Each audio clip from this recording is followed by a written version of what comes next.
पौराणिक काल का सबसे बड़ा और भयंकर युद्ध महाभारत, जिसमें शायद ही कोई ऐसा शक्तिशाली सम्राट या वीर योद्धा था जिसने इस युद्ध में किसी भी पक्ष का समर्थन न किया हो।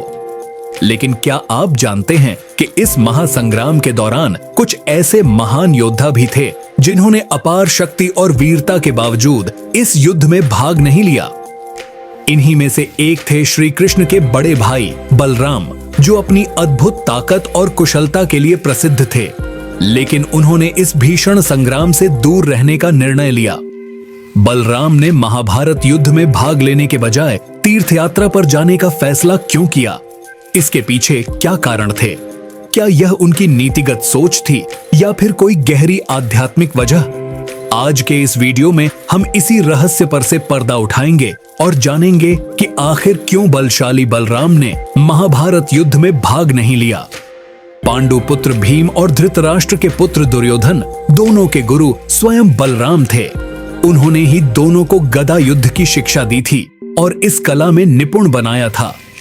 बलराम का स्नेह कौरवों और पांडवों दोनों पर समान रूप से था, क्योंकि वे दोनों ही उनके प्रिय शिष्यों और परिवार के सदस्य थे। ऐसे में जब महाभारत का भयंकर युद्ध अवश्यंभावी हो गया, तब बलराम ने आरंभ में श्री कृष्ण को भी समझाने का प्रयास किया कि उन्हें इस युद्ध से दूर रहना चाहिए, क्योंकि इस संग्राम में दोनों ही पक्ष उनके अपने संबंधी थे। श्री कृष्ण और बलराम दोनों इस युद्ध में प्रत्यक्ष रूप से भाग नहीं लेना चाहते थे।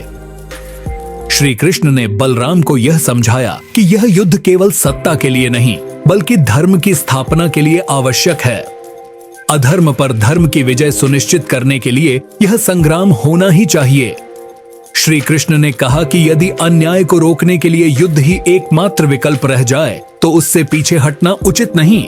जब महाभारत का युद्ध अवश्यंभावी हो गया और दोनों पक्ष अपनी अपनी रणनीति बनाने लगे, तब श्री कृष्ण ने पांडवों और कौरवों के सामने एक प्रस्ताव रखा।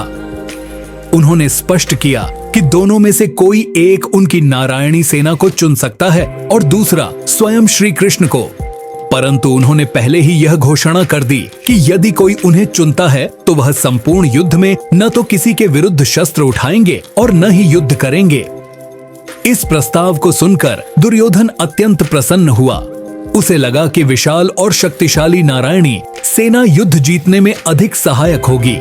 अतः उसने श्री कृष्ण को छोड़कर उनकी नारायणी सेना का चयन किया। दूसरी ओर अर्जुन को इस बात से कोई फर्क नहीं पड़ा कि श्री कृष्ण युद्ध करेंगे या नहीं। उसे केवल श्री कृष्ण का मार्गदर्शन चाहिए था, इसलिए उसने श्री कृष्ण को चुना। बलराम सदा से नीति, धर्म और निष्पक्षता के प्रतीक थे। उन्होंने सदैव न्याय और धर्म का समर्थन किया। बलराम को पांडवों और कौरवों दोनों से स्नेह था। बलराम ने इस कारण न केवल इस महासंग्राम में किसी भी पक्ष का समर्थन करने से इनकार कर दिया, बल्कि यह भी घोषणा कर दी कि वे शस्त्र नहीं उठाएंगे। इसके बाद बलराम सरस्वती नदी के तट पर स्थित विभिन्न पवित्र तीर्थों की यात्रा के लिए प्रस्थान कर गए। वे अनेक पवित्र स्थलों पर गए, ध्यान और तपस्या की और स्वयं को इस विनाशकारी संग्राम से दूर रखा। महाभारत में एक महत्वपूर्ण प्रसंग मिलता है, जिसमें बलराम के तीर्थ यात्रा पर जाने से पूर्व का एक रोचक वृतांत वर्णित है। जब महाभारत के युद्ध की तैयारियां जोरों पर थीं, उसी दौरान एक दिन अचानक भगवान श्री कृष्ण के बड़े भाई बलराम पांडवों की छावनी में पहुंचे।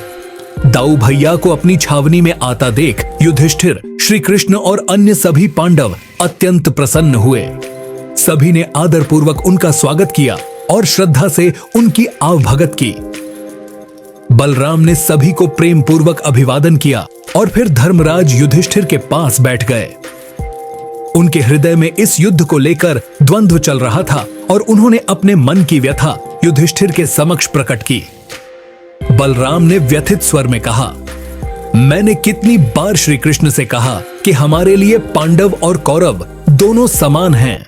हमें इस युद्ध में किसी का पक्ष नहीं लेना चाहिए, क्योंकि दोनों ही हमारे अपने हैं। लेकिन श्री कृष्ण ने मेरी एक भी नहीं मानी। उन्होंने आगे कहा, कृष्ण का अर्जुन के प्रति स्नेह इतना अधिक है कि वे पूरी तरह पांडवों के पक्ष में चले गए हैं। अब जब श्री कृष्ण कौरवों के विपक्ष में खड़े हैं, तो भला मैं कौरवों के पक्ष में कैसे जा सकता हूं? और दूसरी ओर भीम और दुर्योधन दोनों ही मेरे शिष्य हैं। मैंने ही उन्हें गदा युद्ध की शिक्षा दी है। मेरे लिए दोनों समान हैं, दोनों पर मेरा समान स्नेह है।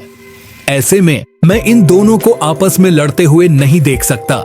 इसलिए मैं इस विनाशकारी युद्ध में भाग लेने के बजाय तीर्थ यात्रा पर जा रहा हूं। यह कहकर बलराम ने युधिष्ठिर को आशीर्वाद दिया और वहां उपस्थित सभी जनों को प्रणाम कर तीर्थ यात्रा के लिए प्रस्थान कर गए।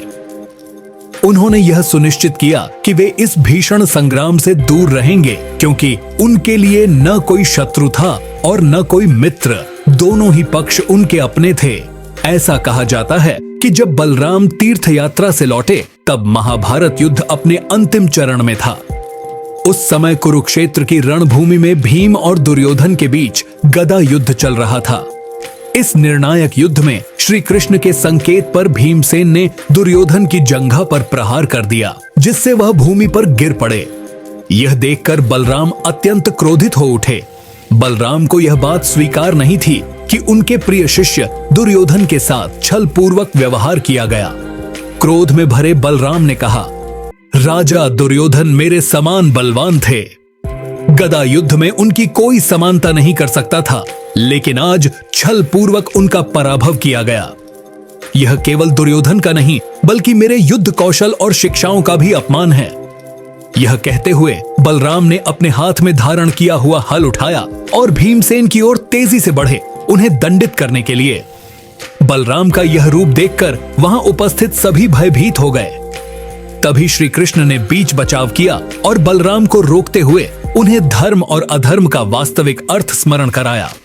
श्री कृष्ण ने बलराम से कहा, जब धर्म और अधर्म के बीच यह महासंग्राम लड़ा जा रहा था, तब आपने स्वयं को तटस्थ रखा और इसे रोकने का प्रयास नहीं किया। अब जब युद्ध अपने अंतिम चरण में है, तब इसमें हस्तक्षेप करने का क्या औचित्य है? यदि आपको न्याय और धर्म की इतनी चिंता थी, तो युद्ध की शुरुआत में ही आपने इसे रोकने का प्रयास क्यों नहीं किया? श्री कृष्ण के इन वचनों को सुनकर बलराम शांत तो हो गए, परंतु उनके मन को संतोष नहीं हुआ।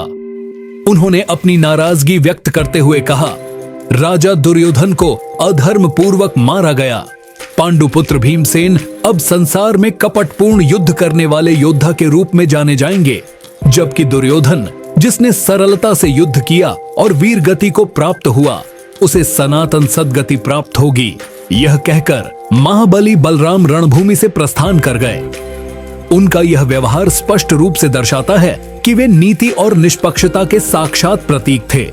क्या आप जानते हैं कि श्री कृष्ण के बड़े भाई बलराम का जन्म भी एक रहस्य से कम नहीं है? यह एक ऐसी कथा है जिसकी जानकारी आज भी बहुत कम लोगों को है।